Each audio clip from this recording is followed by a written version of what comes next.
Next, आता पुढचा question एकदम सोपा आहे, जसा तुम्ही सोडवाल तसं सोडवता येईल. काय दिले, गीताने 450 किमतीला एक घड्याळ खरेदी केले. 10% नफा मिळवण्यासाठी तिने ती किती रुपयाला विकायला पाहिजे.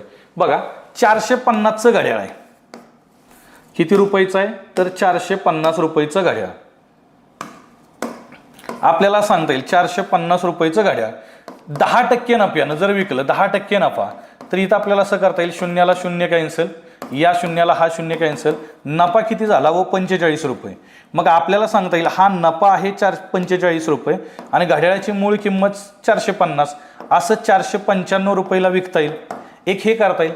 पण इथून पुढे एक लक्षात ठेवायचं, क्वेश्चन सोडवताना नफा तोटा किंवा शेकडेवारीचा जर असेल तर आपल्याला वाढ आली, वाढ नफा, तर आपण डायरेक्ट 100 मध्ये मिळवायचं आणि तोटा घट आली तर 100 मधनं कमी करायची. म्हणजे तुम्हाला असं करता येईल बघा, इथं आपल्याला असं करता येईल, रुपये आणि मी टक्के घेतो. आपल्याला माहित आहे 450 रुपये त्या घड्याळाची किंमत आहे, बरोबर, म्हणजे किती तर 100% आणि 10% नफ्याने विकायला सांगितले. नफा 10%, याचा अर्थ 100 मध्ये 10 मिळवा. 100 मध्ये 10 मिळवलं तर किती झालं 110.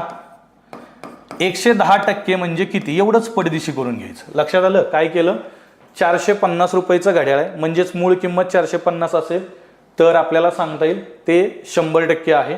मग 10% नफ्याने विकायचं आहे, म्हणजेच 110 आपल्याला घेता येईल. नेक्स्ट स्टेपला एक्स बरोबर फक्त एवढंच करायचं, तिरकस गुणाकार, 450 गुणुले 110 भागिले 100.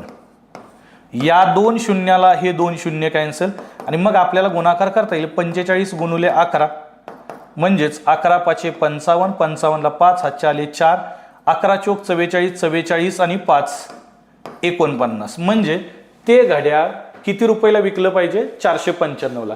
हे या पद्धतीने करा किंवा या पद्धतीने करा, उत्तर हे तुमचं एकच असेल, ऑप्शन नंबर 1.